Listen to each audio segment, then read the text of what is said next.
Olá, seja muito bem-vindo ou bem-vinda ao Histórias Ocultas. Em um mundo de informações superficiais, existem episódios que moldaram o nosso destino, mas que, por uma razão ou outra, nunca se tornaram conhecimento popular. São decisões secretas, heróis anônimos, eventos decisivos que aconteceram nos bastidores. Aqui, nossa missão é trazer essas narrativas à tona. E para começar esta jornada, vamos direto a um dos segredos mais arrepiantes da Guerra Fria. Uma história que prova que, às vezes, o destino de bilhões pode depender da coragem e da lucidez de uma única pessoa. Em uma noite de outubro de 1962, o mundo segura a respiração enquanto as câmeras focam os presidentes Kennedy e Khrushchev. O verdadeiro epicentro do apocalipse não está em Washington ou Moscou. Ele está aqui, a 50 metros de profundidade, no Caribe, dentro de um tubo de aço enferrujado, onde o ar cheira a suor, combustível e medo. Este é o submarino soviético B-59. E os 3 homens, em sua sala de comando, estão prestes a decidir, sozinhos, se a civilização humana merece continuar existindo. A maioria dos vídeos sobre Vassili Arhipov te conta um fato curioso. Um homem disse não e impediu uma guerra nuclear. Mas a história real é muito mais sombria, complexa e psicológica do que isso. É uma história sobre como a mente humana se quebra sob pressão extrema e como uma única voz sã pode ser a mais revolucionária de todas. Dentro do B-59, a realidade já havia se distorcido. Eles estavam há dias sem contato com Moscou. O sistema de ar-condicionado falhara e a temperatura chegava a 60 graus Celsius. A umidade condensava nas paredes e respingava sobre os painéis elétricos, criando um risco constante de curto-circuito. O ar era tão viciado que os homens respiravam ofegantes, suas roupas coladas na pele por uma mistura de suor e água salgada. E então, o inferno começou. Bum! Bum! Foram 11 horas sendo perseguidos por contratorpedeiros americanos, navios de guerra velozes e letais, especializados em caçar submarinos, exatamente como o deles, lançando cargas de profundidade reais ao seu redor. O barulho era tão ensurdecedor contra o casco que os marinheiros se comunicavam aos gritos.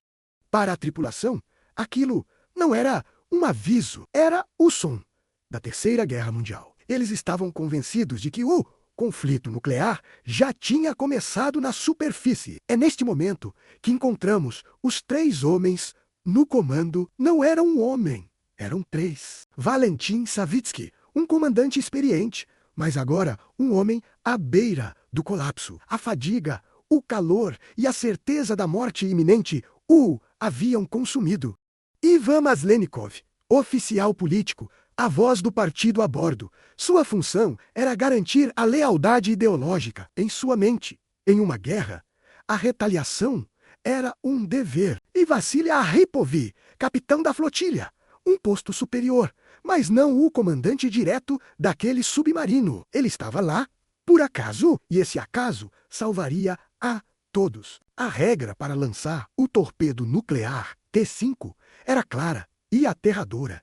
Precisava da aprovação unânime dessa tríade. Foi quando Savitsky, esgotado, enlouquecido pela claustrofobia e pelo ruído constante, tomou sua decisão. Histórias de sobreviventes contam que ele gritou para a sala de controle: já estamos sendo atacados. Provavelmente a guerra já começou.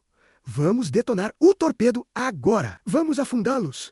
Não vamos envergonhar a nossa marinha. Ivan Maslenikov, o guardião da doutrina, concordou imediatamente. 2 votos a favor. O artilheiro já se posicionava. O protocolo estava sendo seguido. Em minutos, um flash cegante sob as águas do Caribe seria a resposta soviética. Tudo se resumia ao 3º voto. Ao homem que estava no lugar certo, na hora certa, com o temperamento certo. Enquanto a lógica da guerra dominava a sala, Arhipov fez algo extraordinário. Ele pensou, ele argumentou, com uma calma que devia ser sobrenatural, que as explosões eram cargas de sinalização destinadas a forcá-los a emergir, não a destruí-los. Se estivéssemos em guerra, ele raciocinou, eles estariam usando armas muito mais letais. E sem uma confirmação absoluta de Moscou, lançar uma arma nuclear é uma loucura irreversível. Imagine a cena. 2 homens, seus superiores, convencidos da morte e da guerra, pressionando por ação. E um terceiro, sozinho, sustentando que a única ação racional era a não ação. Foi um motim silencioso, um confronto entre a histeria coletiva e a razão solitária. E a razão venceu. A recusa firme de Aripov quebrou a unanimidade. O torpedo não foi lançado. A lição de Aripov não é apenas sobre heróis anônimos. É uma lição sobre a anatomia da coragem. A verdadeira bravura, muitas vezes, não é a força para agir, mas a integridade inabalável para questionar e dizer não quando todos ao seu redor, sob pressão, estão clamando por um sim. E você já se encontrou em uma sala de comando na sua vida? No trabalho, num grupo de amigos, onde a pressão do grupo empurrava todos para uma decisão que você sentia ser errada? O que você fez? Compartilhe aqui nos comentários uma situação em que a voz da razão precisou falar mais alto, ou uma que você gostaria de ter enfrentado diferente. Sua experiência pode ser o empurrão que outro espectador precisa para encontrar sua própria coragem. Se esta viagem ao coração da tensão nuclear te fez refletir, deixa aquele like. Isso ajuda demais o algoritmo a espalhar histórias com profundidade. E, mais importante, se inscreve no canal e ativa o sininho de notificações. Porque no Histórias Ocultas, nós não vamos te dar apenas fatos. Nós vamos te levar para dentro deles. Toda semana, uma nova jornada para os bastidores da história, onde as decisões mais importantes foram tomadas nas sombras. A próxima pode ser a que vai mudar completamente a sua perspectiva sobre o mundo. Até lá!